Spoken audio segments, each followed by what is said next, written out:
All right, hey everybody, welcome back to another newsfeed video here for you. This one here, right off the bat, Americans are drowning in auto loan delinquencies. Report says Congress needs to fix this. I found this pretty interesting. Right here, it says that the growing cost to buy and maintain a car.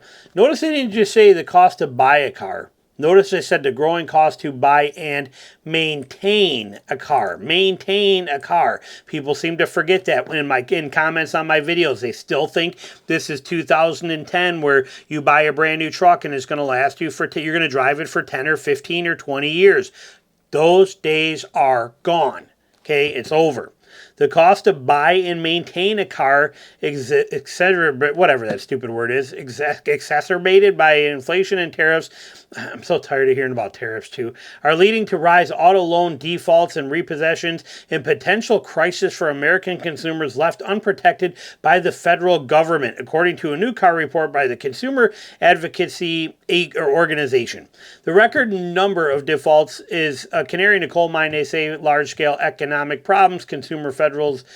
Federation of America warned delinquency, defaults, and repossessions have shot up in recent years and look alarmingly similar to trend we had before the Great Recession. We're seeing this more and more. Okay, and it gives some numbers in here. It's why we did the article. Otherwise, I wouldn't have did it. The economy, wide risk of rising auto loan delinquencies. The average vehicle sells for nearly 50 grand. It's like 49 something.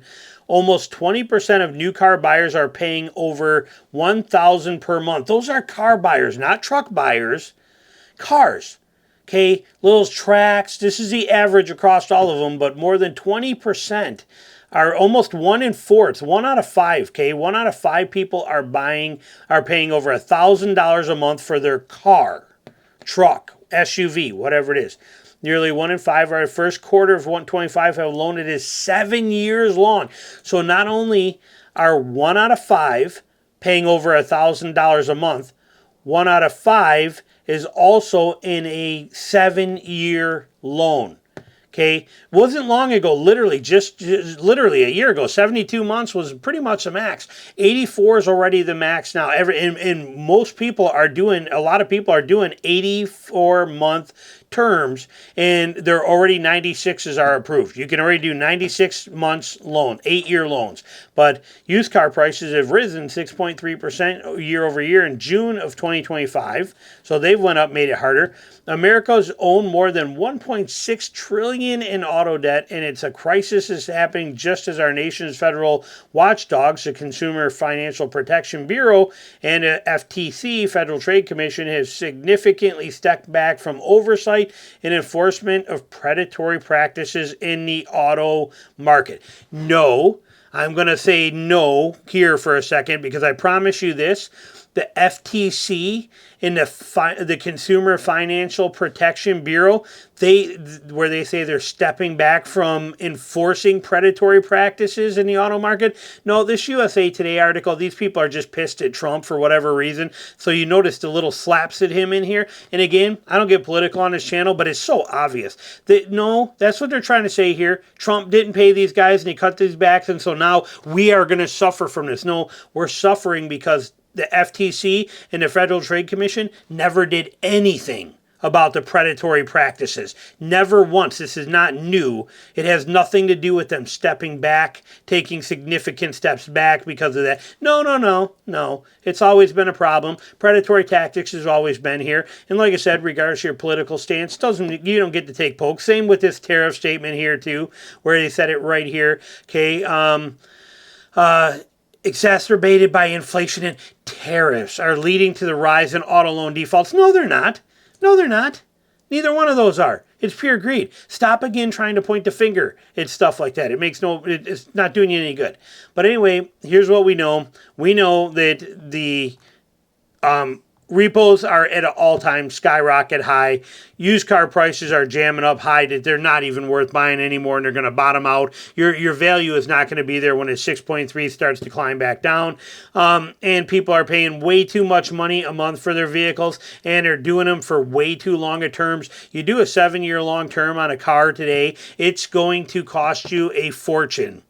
And you have zero You have zero money in that car, no equity in it. You're always negative equity, upside down. There's nothing good that's coming from any of this. This is all very, very bad. Moving on from there, one more before we get into the main one. All right, let's take a quick second, mention our sponsor of this video here, LastFit. They build some of the most amazing products. We use their stuff on everything. Every truck I own and have owned recently has been all set up with LastFit stuff. We're going to take a look at it real quick and show you some of their offering. All right, so we look at these mats, look at the coverage, look at the overlay of these things, the quality of these things, they're insane. This is high-level stuff. Look at the difference. Here it is in a Nissan. This is in a Nissan Sentra, deep dish pockets. Look at even the back end. If you got kids, like my daughter does here, and this is her car, look at that, collecting all the debris, all the food pieces, everything falling out of there, even a back. High deep dish design to these things so that you don't even have to ever vacuum again. All of the dirt and the debris will stay contained in them.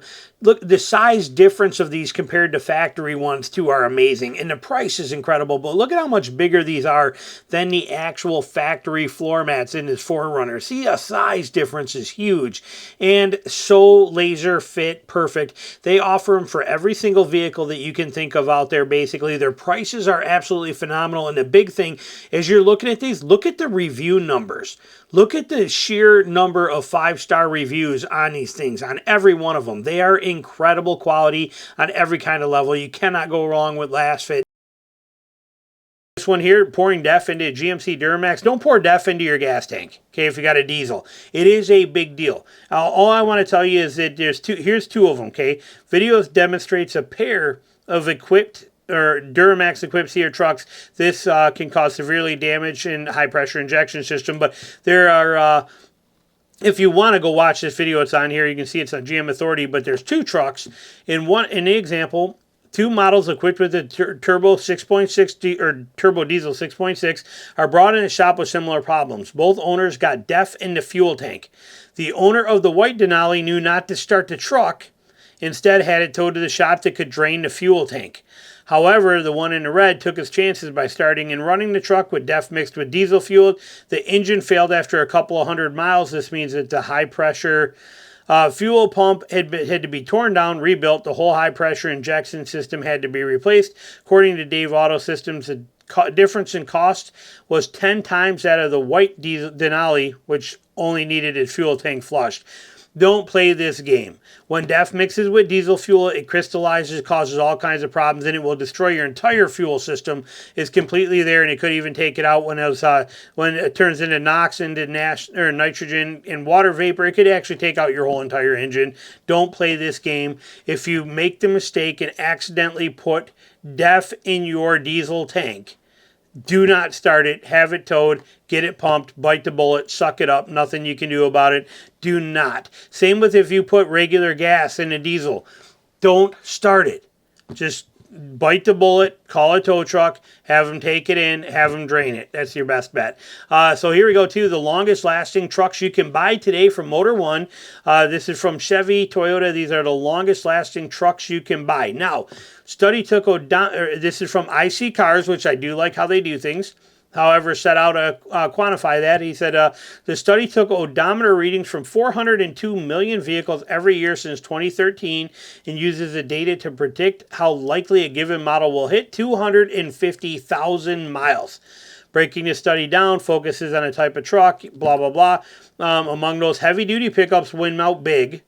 Among the top 10 longest lasting pickups, most of them are HDs. If it's not an HD truck from Chevy or Ford, it's a Toyota. But now keep in mind, these are taking into account previous generations. Okay, these are not based on just the current ones, but they mix them together based on what's out there. But number 10, the GMC Sierra 3500 has a 26% chance of hitting 250,000 miles.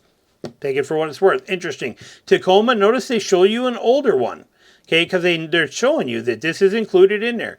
This one, 26.7%. That's pretty good. Going down here, Ram 2500, 27.2%. And Ford Super Duty, 27.4%. And a Ford 350 Super Duty, 28.3. So a little kick up. People might say, well, why the difference? Just again, some of the, it's a 1-ton. Basically, it's a little more durable. The Silverado 3500, 28.7%. And a GMC 2500 coming in at 29.1%. And a Silverado 2500 coming in at 29.6%. I mean, your 30% chance of making it to 250,000 miles is pretty impressive. Toyota Tundra, they're calling it 36.6%. Again, look at, they're even showing you the older Tundra. It's taking all of this into consideration. Ram 3500 coming in at 42.6%. Again, proven by the people that are out there running these things, doing hotshot trucking, things like that. Here's the list for you right here. Kind of gives you a breakdown, but pretty interesting when you see it. Take it for what it's worth. Use it for whatever way you want to. Questions, comments, anything you got, put them below. Thanks for watching.